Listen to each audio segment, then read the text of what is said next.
Yes guys, welcome back to Chelsea Fan TV. Welcome back to another match review. Bournemouth 0, Chelsea 0.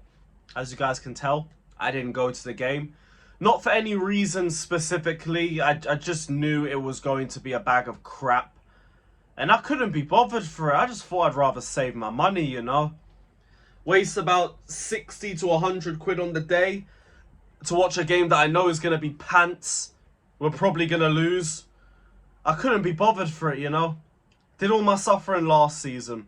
Did all the pain and travelling to games I knew weren't going to be good. I did all of that last year. I can't be bothered for it right now. Like, I'm going to do a lot of the aways this season, but this one just weren't appealing to me. The weather's crap. You can't go out because it's a Sunday. The football's going to be crap. I'm going to try and have to rush back to do a stream afterwards. Long. Dead. And I'm glad I didn't go. I'm glad I didn't go because, boy, that game was horrific. That game was horrific. And I'm very concerned right now. I am very, very concerned with how we're playing because this is a team that didn't sit back. This isn't a low block. This is a team that actually came out to try and give us a game of football. And we still struggled. We still couldn't score goals. We still passed the ball around aimlessly, overplayed the game, had poor decision making. And this is Bournemouth. I don't think they've won a game this season. And now you want to tell me that I've got to think positively with Villa coming up next. Are you sure about that? The run after the international break is long. I have got no time, no energy, no patience for it. That's where my cut-off point is. Because if you can't pattern this run, how am I meant to have any confidence in the team for the games that are coming up? This is pathetic. 5 points in 5. Our worst record, our worst goal-scoring record since 1995.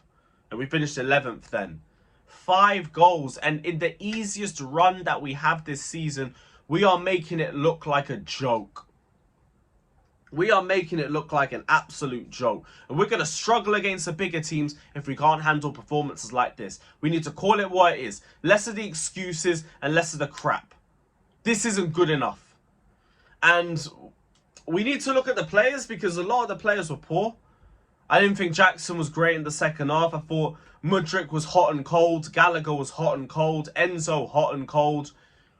Cole Palmer came on. He was all right, but like it weren't really anything outstanding. The only really good players were Sanchez. And Sanchez deserves a lot of praise because people have turned on him very quickly and with limited evidence to back that. So if we're going to shit on him after 3-4 games, we're going to praise him after a performance like that because he was our man of the match.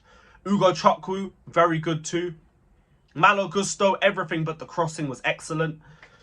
That was about it. That was about it, really. Disasi, I thought Disasi was good. Everyone's just going to talk about the foul that led to that free kick at the edge of the box because Disasi is always only ever judged by one moment in a game as opposed to the full 90 minutes. But he barely put a foot wrong. Barely put a foot wrong. Everything else was poor. Everything else was just lethargic. It was slow. The decision-making from the manager didn't make any sense. Like, how when we're losing, you bring on Ben Chilwell? What was that meant to do? Why are you taking Mudryk off so early when he's the only guy that was trying to link up play with Nicholas Jackson? Enzo Fernandez off, in general, didn't make sense when Conor Gallagher's being given a full 90 minutes. And don't waffle to me about, oh, Enzo Fernandez just came back from Bolivia and blah, blah, blah. No, if that makes sense, you sub him off in 50, 60 minutes. You don't sub him off in the 80th minute with 10 minutes left. That's stupid. That makes no sense. And there's no way you're telling me he's offering me less than Conor Gallagher. Because Conor Gallagher's decision-making was horrific. Horrific. And it weren't all bad from him. Like I said, hot and cold moments. I thought his link-up play was very good. Nice little 1-2s and everything. He made some good passes in the game. His end product, for the most part, though, was just straight hideous. And the longer you give him on the ball, the more likely he is to make a mistake. We look like a relegation team. I saw a stat that since Tuchel got sacked, Everton have 1 less point than us in 33 league games. We are playing like a relegation team again with a completely different squad. Now these players need to be coached and they need to be improved, but I don't see them in the climate to improve.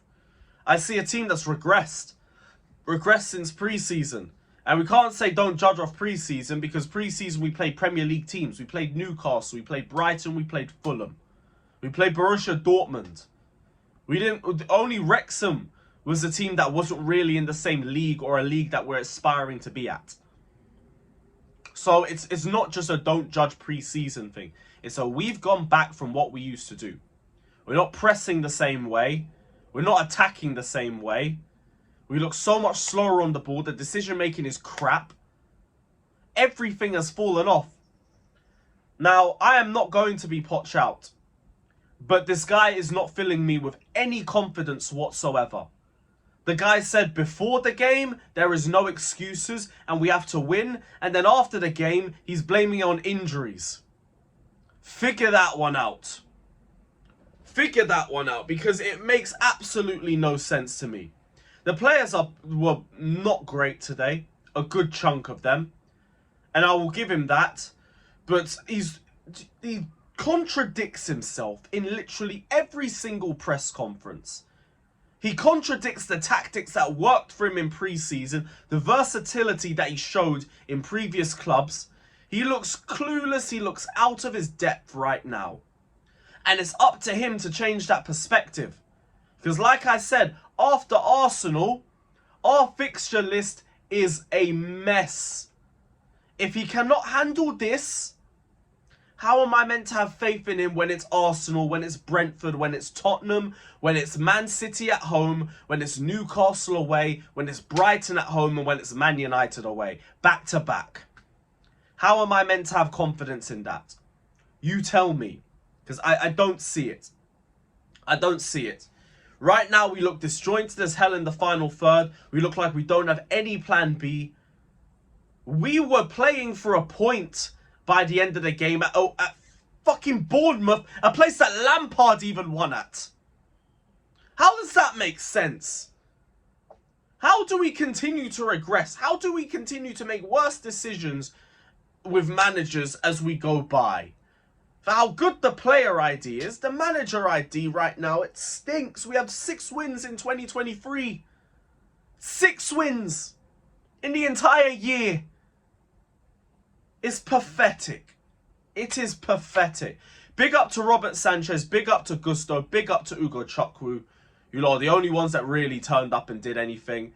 Nicholas Jackson, to me, as things stand right now, he looks more like a winger than a striker. Everything he does in the deeper area of the pitches is excellent. In the final thirds, it ain't it yet. It ain't it yet. So you guys have probably all seen that shot he took in the second half that's going viral. The less said about that, the better. But to me, still looks like a good player. It's just the finishing is just, I don't know what we do there. I don't know what we do. But he was isolated as hell in the first half as well. Obviously, we're not going to write him off in 5 games at least. He's a young striker, but right now, he seems more like a winger. Maybe we should have brought in Vlahovic after all. Unless the groin issues weren't a big deal or something. I don't know, but I'm very concerned. Aston Villa, when they sit back and they hit us on transition, it's not going to be pretty. It's not going to be pretty at all. And then after that, Fulham away. We can get Willian dunking on us again at Fulham. I cannot wait. I will be at those games at least. But I am saying, if we don't improve in the next 2 games, you must be out of your damn mind if you think I'm travelling 6 hours to Burnley. Nope. I'm not doing that to myself. I will stay at home. I will stay at home. I'll protest peacefully. I'm good. I'm not doing it. But big up to everybody that's locked in. Hit the like button, subscribe, all of that. Let me know your thoughts down in the comment section below. Don't forget to check out my personal channel, Carefree Lewis G. And yeah, we'll be back for Blue Balls. I'm going to go lie down in a dark room somewhere. Peace.